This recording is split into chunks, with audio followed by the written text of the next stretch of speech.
That's $80,000 a month. Summer of 2014 is when I went and pitched to Shark Tank.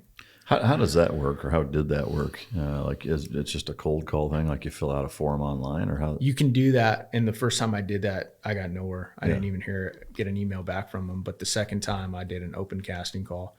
And that's when I actually got to pitch to, they call it a casting director. And she loved it. She was like, they emailed me, a couple days later and like, hey, you're moving on to the next round. Now you have a week to make us a video talking about your company and showing us more.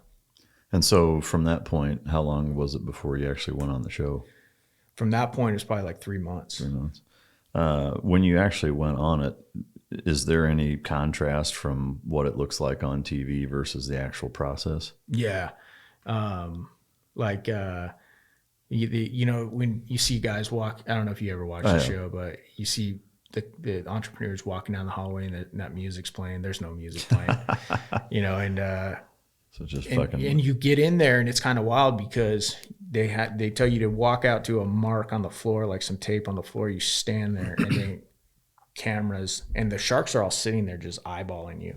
And these cameras are like rotating all around, getting like all these sweeping shots of you and stuff like that. I think you probably stand there for like 2-3 minutes and just stare at each other. and then it's game on. That's a fucking trip, man. Yeah, I suppose for a lot of people that, there's something about going to combat and just being in the SEAL teams that makes pretty much everything else seem like not a big deal, which is one of the best takeaways that I think any of us probably get from doing that for a living. But for some people, they're not comfortable public speaking or just not that confident, in terms of social situations that are unknown that way. That could be fucking intimidating, I would imagine, for some people. Yeah, big time. It was funny because we were in the green room before we went out there, and my wife, she was just like pacing around, like she was forgetting where she went to high school. And she's like, Eli, I need you to get fired up. And I'm just like, I'm like laying on the couch, like hurry up and wait. Yeah. I'm like, you're asleep. I'm like, babe, trust me. When it's time to go, I'll get up. I'll do my thing. Yeah. He puts his IR laser on the car, shines it in the car. And then I think he flipped on his visible laser, hit him with the visible laser as kind of like a get the hell out of there. It's kind of a universal interpreter, right? Yeah. And then the guy didn't go anywhere.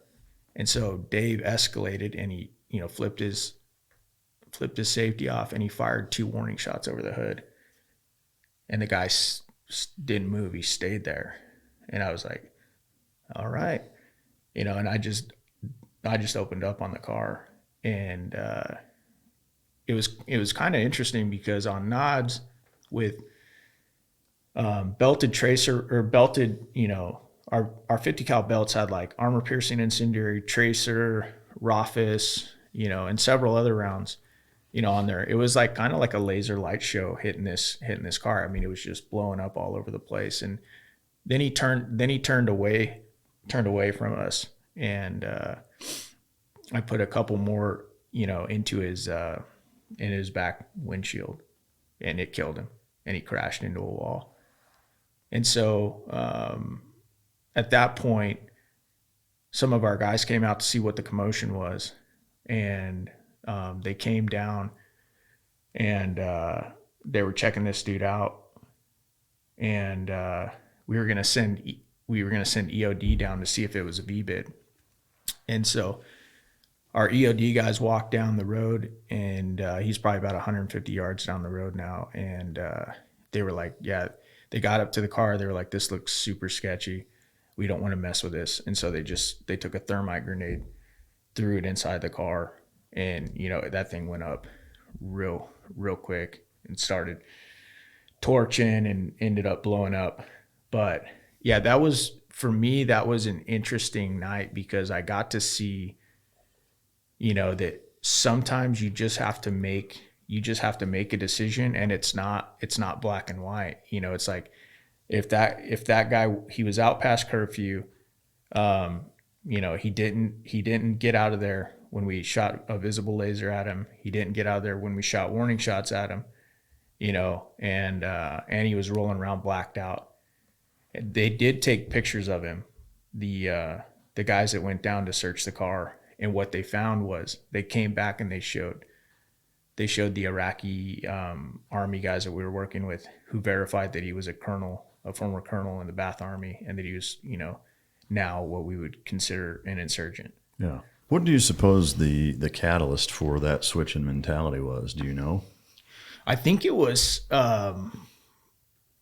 just I've always been the type of guy.